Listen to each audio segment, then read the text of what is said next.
165 where? 155, 165 here, 175 now. I got 165, 175, 185, 185. Chicken said no. Storage wars made them famous, but what happened after nearly destroyed them? A motorcycle crash in 2019 nearly killed one of the show's biggest personalities. Chest and legs were crushed so badly he spent days fighting for his life while he was recovering. Another star sued the show for nearly $4 million. He said producers planted valuable items in storage units before filming to create drama. At the same time, the show's golden couple was living a lie. Behind their playful banter was something much darker.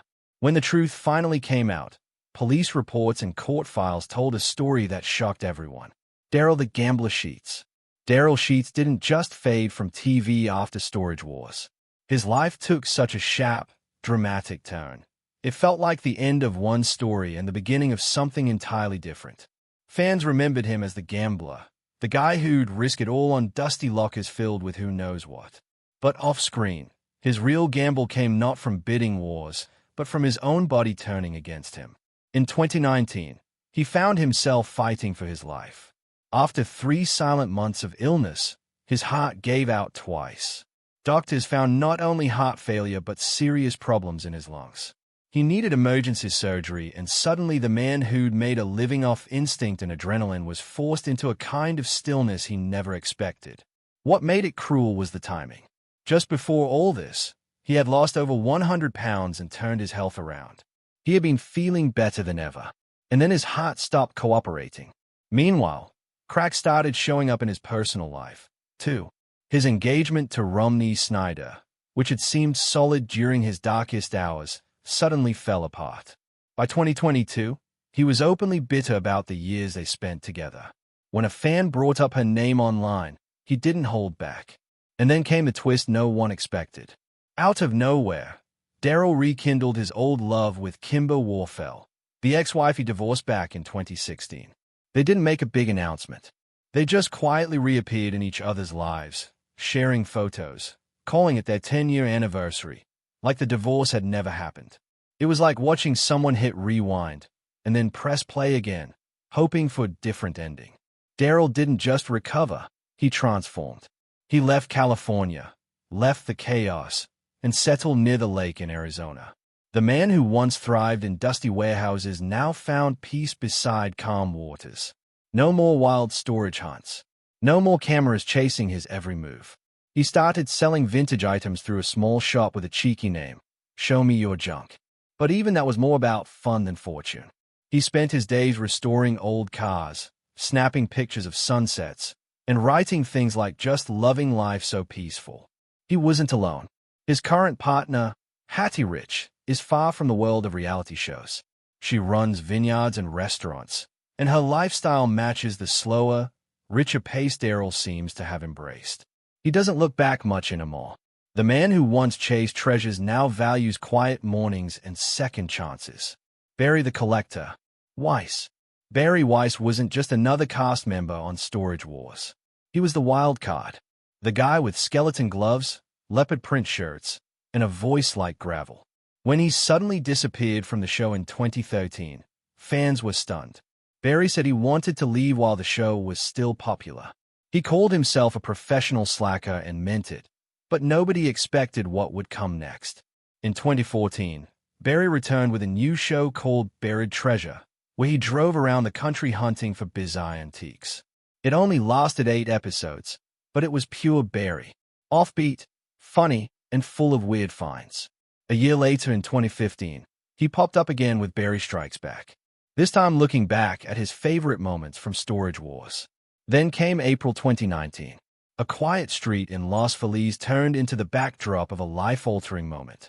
Barry was riding his motorcycle with a friend when a car pulled out at the worst possible time. The crash was brutal. Barry's injuries were serious. His chest and legs were crushed badly enough to need multiple surgeries. He spent days in the ICU. Updates from the hospital made it clear this wasn't a scrape or fracture. This was the kind of accident that either breaks you or changes you forever. And Barry changed. He could have retired quietly after that, but something shifted in him. He didn't return to reality TV or try to reclaim the old magic. Instead, later that same year, he turned up somewhere no one expected, a casino.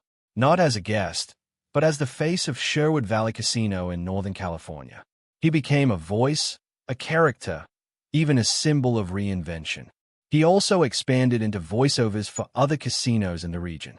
It was quirky, a little random, and completely in character. Ivy the King. Calvin Ivy. Calvin didn't just disappear after Storage Wars.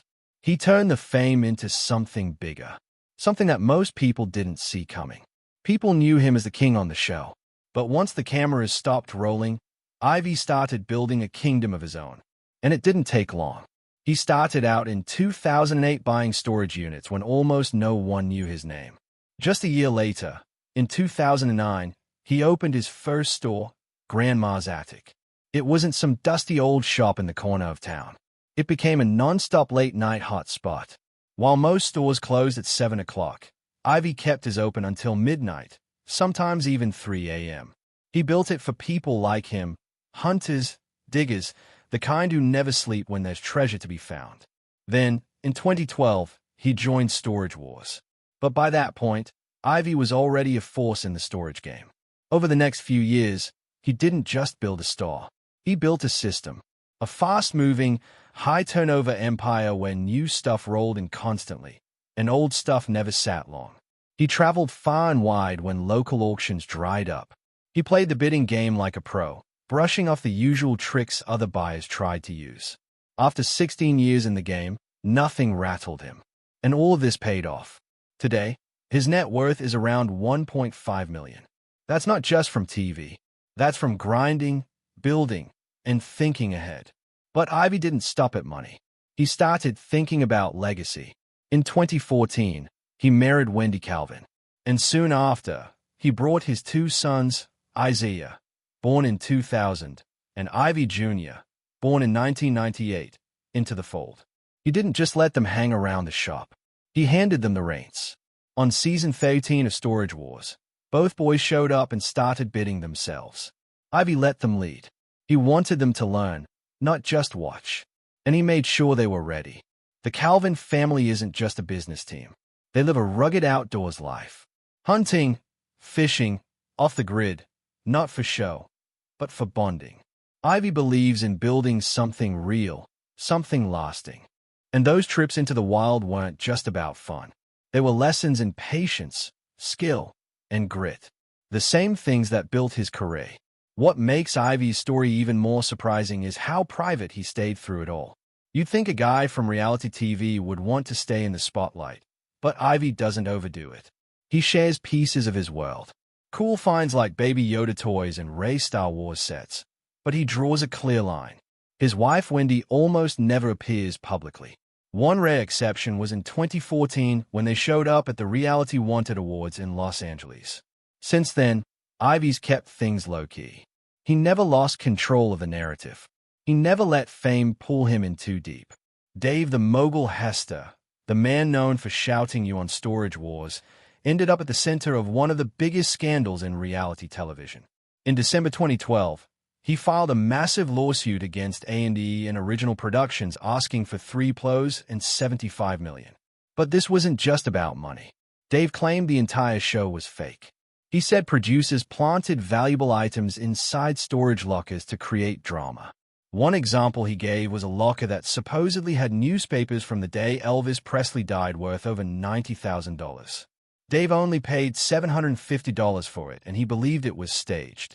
He also said producers put in BMWs and rare memorabilia before filming began, and even gave other buyers money to help them win auctions they couldn't afford.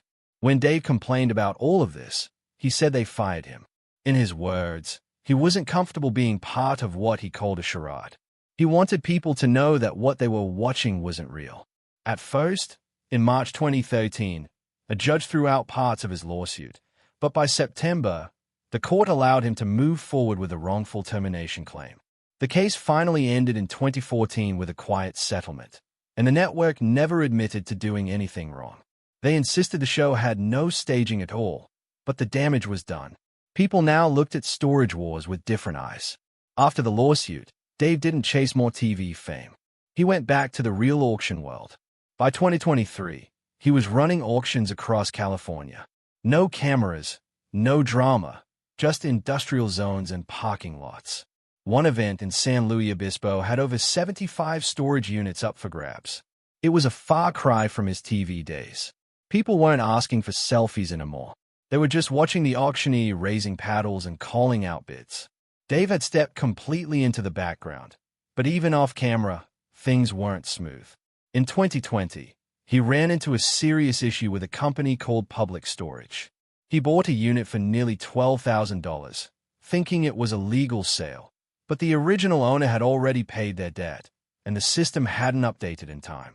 Dave wanted either the contents or his money back. Public Storage refused. The fight went to court, and Dave lost. Not only did he lose the $12,000, but he also had to cover legal fees. It was a harsh reminder that real-life auctions come with real-life problems. Problems that never made it into the polished episodes of Storage Wars. Away from the chaos of lawsuits and storage units, Dave made one thing clear. His family was off limits. He's married to Donna Hester, but they've never talked publicly about how they met or what their life is like. They have one son and has stayed completely out of the spotlight. While other reality stars often turned their families into content, Dave went the other way. He kept them protected, choosing peace over publicity. Brandi Parenti and Jared Schultz. Brandi Parenti and Jared Schultz were the fan-favorite couple of Storage Wars. Always bickering, always hustling, but always together. They seemed like they could survive anything, whether it was a dusty locker full of junk or a bidding war with Dave Hester. But once the cameras stopped rolling, things unraveled fast. By the time Storage Wars wrapped up Season 12 in 2018, Brandi had already made the decision that would change her life. She left Jared, ending a relationship that had quietly weighed her down for years. The public had no idea. For 3 years, she said nothing. And then in 2021, as the show returned for Season 13, she finally broke the silence, not just about the breakup, but about what her life had really been like. She said she had lived for many years without an identity, that she had been trapped in something she didn't even recognize until she was out of it. It wasn't just a breakup. It was an escape. And then came April 2021. She was out with friends at a bar in Orange County when she ran into Jared. She asked him to leave. What happened next turned into a police report and a courtroom filed. He didn't just argue. According to witnesses, he shouted at her and then shoved her twice. By the time the police arrived, he was gone, but it was too late to disappear. The district attorney filed misdemeanor charges for domestic violence battery. Fans were stunned. The sarcastic banter they had loved on screen suddenly felt like something much more bitter and much more real. Brandi later revealed that even before their official split, she had already been raising their 2 kids alone. She said she was used to doing it all. But what she missed most wasn't the help.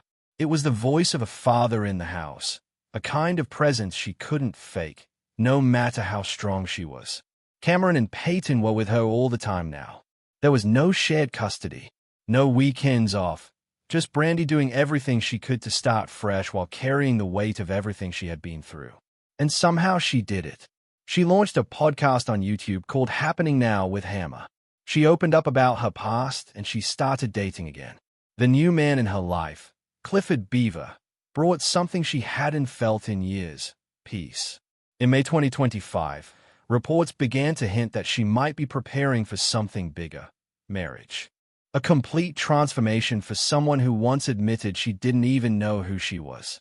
While Brandi was building a new life, Jared was watching his old one fall apart. After 2019, he never returned to Storage Wars as a regular.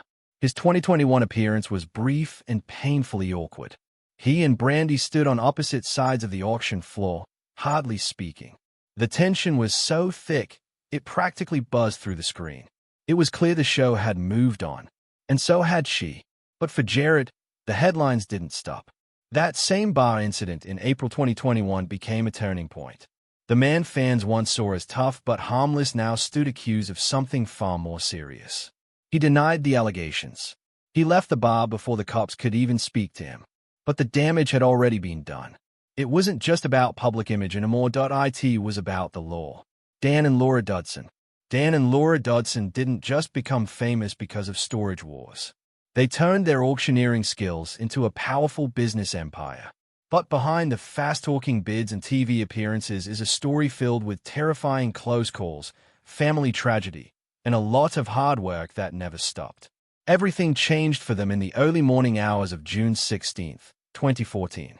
Dan had gone to bed as usual, but around 1:30 a.m. Laura noticed him talking strangely in his sleep, saying odd things that didn't make sense. She didn't know it then, but his brain was under attack. A few hours later, around 7:30 in the morning, Dan woke up disoriented and seeing double. Then he took a shower and suddenly collapsed. He stopped breathing. Laura panicked but somehow stayed calm enough to call 911 and followed the dispatcher's CPR instructions, keeping him alive until the paramedics rushed in. At the hospital, doctors gave them the worst news you can hear. Dan had suffered a double brain aneurysm. His chances of survival were between 4% and 20%. He was rushed into emergency surgery and somehow he pulled through. That moment completely changed the way they looked at life. Dan had to go through months of therapy to recover, but he was determined to return to the auction world, and he did. Dan had started American Auctioneers back in 1983, long before Storage Wars ever aired. In 1996, Laura came into his life, and the two became unstoppable together. She didn't just join the business. She became the engine that helped it grow. Over the years, they turned the company into a full-scale auction service that handles everything from storage units to estates, business inventory, even legal foreclosures. They were doing around 2 auctions a day, 6 days a week, building something massive behind the scenes. Then in 2015, they took a leap into the digital space and bought storageauctions.net, allowing people across the US and Canada to bid online. That move pushed them even further ahead of the competition. By then, Laura's estimated net worth had reached around $4.5 million, not just from the show, but from the actual business they'd built together. Interestingly, in 2015, an article on Examiner.com said that while Storage Wars was technically created by Tom Beers, the entire idea was inspired by Dan and Laura. Their real auctioneering skills, charm, and chemistry made them the perfect stars for a show like that. But their story wasn't just about business success. In September 2020, they were hit by another nightmare. Their son Garrett was shot in the chest while in Arizona. It was a moment that shook the entire family. But once again, like they did before, they leaned on each other and got through it. Garrett recovered and is now living a much better life. On Instagram, you'll find him posting about fancy cars, boats, ski trips, proof that is doing well. That moment reminded them how important it is to be there for each other. No matter how much money or fame you have, their experiences, from Dan's medical crisis to Garrett's shooting, forced them to slow down and focus more on family while still keeping their business strong. Renee and Casey Nizoda. Renee and Casey Nizoda didn't just ride the wave of reality TV success. They used it as a launchpad to build something entirely their own. While many of their Storage Wars co-stars faded after the cameras stopped rolling, Renee and Casey turned their fame into fuel and built a digital empire that surprised everyone. Back when they were still regulars on Storage Wars, they began experimenting online. They launched a YouTube channel called Bargain Hunters Thrift and slowly started posting videos about their life, their finds, and their business. At first, it seemed like a side project, but as the years went on, it became clear this wasn't just a hobby. The channel grew fast. They gained over 192,000 subscribers and the money started pouring in, not from TV appearances, but from YouTube ad revenue, sponsorships, and the thrift resale business they built around it. By the time the show started to lose its shine, Renee's estimated net worth had quietly reached around $1.5 million, mostly from online ventures and not from anything A&E paid him. What made their story stand out was how early they saw the shift coming. While others were still chasing TV deals, Renee and Casey were showing fans what really happened behind the scenes. Unfiltered, unscripted, and personal. They'd walk through their storage units, share details about Ray finds, laugh with their daughter Tatiana, and invite viewers into their everyday life. It was smart, and it worked. Their content wasn't just about buying lockers anymore. It was about being part of their world. Then came a moment nobody expected. In April 2021, they closed their actual store, Bargain Hunter Thrift in Powell, California had been their business backbone for more than 10 years. It was huge, 7,000 square feet and packed with finds from their storage hunting days. But when their lease ended, they didn't renew. They walked away from the physical store, not because it was failing, but because they saw a better path online. The timing was no accident either. Storage Wars had just gone on hiatus, and nobody knew if it was coming back. Renee and Casey made a choice. They focused entirely on digital, and they didn't miss a beat. What's wild is how far ahead they've been thinking. Renee had actually started selling on eBay in 1995. That's years before most people even knew what eBay was. He began with casino chips and expanded from there. By the time they closed the store, they already had a team working to list their inventory online. This wasn't just a couple filming storage finds in their garage. It was a full-blown e-commerce operation, years ahead of the curve. In a way, they'd built something like a dropshipping business before that even became a trend. But success online doesn't come without controversy. In 2019, their store was burglarized. Thieves broke in and stole rare baseball cards and coins. The damage was less than $2,000. But Renee's reaction was intense. He posted a video that shocked longtime fans. In it, he didn't hold back. He called out the thieves directly, said he was armed, and promised to defend himself if it ever happened again. This side of Renee, a raw, aggressive version of the man people knew from TV, was jarring, but it was real. And on YouTube, real is what people watch. Their digital life also revealed things that Storage Wars never showed. Around 2016, fans started to notice Casey wasn't appearing on the show as much. Rumors of a divorce started swirling, but their online videos told a different story. They were still together, still working as a team, and still raising their daughter. Their content became more personal, talking about how hard it was to mix business and marriage, how reality TV changed their lives, and how they tried to keep things together under pressure. Then, just when everything seemed to be working, they went quiet. In March 2024, they suddenly stopped posting on YouTube. No warning, no goodbye video. Their channel, once buzzing with activity, went dark. Fans were confused. There were no official explanations, just speculation. Some thought they might be working on a new show. Others guessed it was something more personal. Maybe burnout. Maybe a health issue. Maybe a bigger business plan. Whatever the reason, the silence was loud. Brandon Sheets. Brandon Sheets used to be a familiar face on Storage Wars. He'd been there from the very beginning in 2010, standing beside his father, Daryl, bidding on dusty storage units and hunting for hidden treasure. He stuck around for 9 seasons, appearing in 163 episodes. But in 2016, everything changed. Out of nowhere, Brandon was fired from the show. No warning, no big announcement, just gone. He later revealed the truth in a tweet that's since been deleted. He said A&E claimed they didn't have the budget to keep him, yet they were still watching his social media and asking for favors. Fans were stunned. His own father was kept on the show while Brandon was shown the door. After all those years, it ended like that. After leaving Storage Wars, Brandon didn't try to jump into another show.